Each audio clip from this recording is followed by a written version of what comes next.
going to jump into settings here, so we'll click on the cogwheel and we'll go down to settings. Now we've already gone through the general tab. Next we're going to have a quick look at labels. Now labels is where you can manage all of those folder-like things that you have listed on the left-hand side here.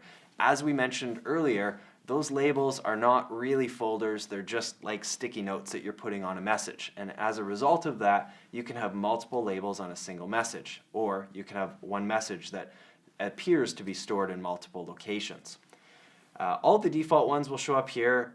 You can choose whether things show up on the left-hand side or not by choosing show and hide on the left-hand side. This is your label list. So all of the items here on the left are in what's known as your label list. On the right-hand side, we have what's called the message list. Now, any custom labels that you create, you have the ability to choose whether they show up in the message list or not. And I'll show you what this means. By default, when you create a label, it'll be set to show. If we go back to your inbox, you'll see Project 1 shows up in the message list here. That's a great way to visually identify as emails are coming in what label they're attached to. We'll show you how to automate that later.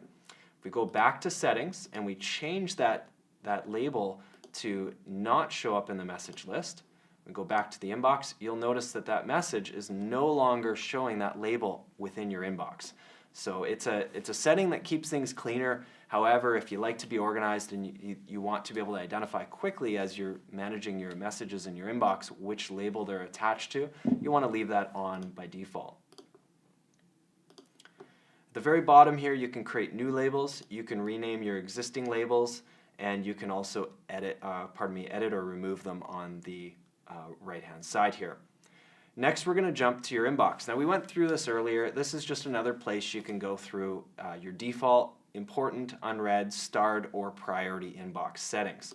Gives you a few additional options here that you can customize, whether you want to show these markers beside important messages, and whether you want to make use of previous messages for predicting which messages are important. The very bottom, you can see there's an option to override or not override with filters. Next, we'll jump to accounts. You don't need to really worry about too much here. However, if you have multiple email addresses that are set up on your account, this is where you would manage them. Next, we'll jump into filters and blocked addresses. Filters is something that is commonly referred to in the Outlook world as Outlook rules. Now here you can automate the delivery of messages to certain areas. If messages are automatically forwarded, all sorts of things can be handled within here.